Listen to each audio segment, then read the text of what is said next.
హార్దిక్. ఇప్పుడు చూసిన 2 వీడియోస్ ఒక పర్సన్ గురించి. 3 months బ్యాక్ హార్దిక్ని చప్రి అని, స్టేడియంలో ఒక డాగ్ పరిగెడుతుంటే దాన్ని హార్దిక్ హార్దిక్ అని పిలుస్తూ బూ చేశారు, అదే క్రిటిసైజ్ చేశారు. అదే జనం మళ్ళీ వరల్డ్ కప్ గెలిచాక హార్దిక్ని వరల్డ్ కప్ హీరో అంటూ గోలగోల చేశారు. మన సొసైటీ పద్ధతి అలా ఉంది. మనలో చాలామంది ఇలాంటి కైండ్ ఆఫ్ సిచ్యువేషన్ని ఫేస్ చేసి ఉంటాం. మనకు రిజల్ట్స్ వచ్చినప్పుడు, లేదా గ్రాడ్యుయేషన్ అయ్యాక క్యాంపస్ ప్లేస్ అవ్వలేదా, జాబ్ రాలేదా అంటూ మన చుట్టూ ఒక కైండ్ ఆఫ్ పీపుల్ ఉంటారు.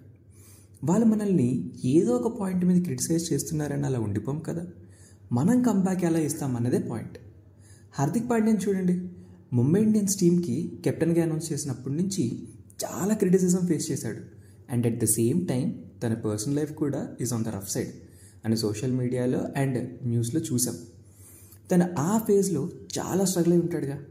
అలాంటి సిచ్యువేషన్లో ఉన్నా కూడా వరల్డ్ కప్లో తన బౌలింగ్ అండ్ బ్యాటింగ్తో టీమ్కి విన్ అయ్యే ఇన్నింగ్స్ని కాంట్రిబ్యూట్ చేసి he proved himself and world cup hero అయ్యాడు. సో మనం కూడా వాళ్ళు వీళ్ళు ఏదో అంటున్నారని బాధపడకుండా we have to fight and show them what we are. This is my small narrative on zero to hero.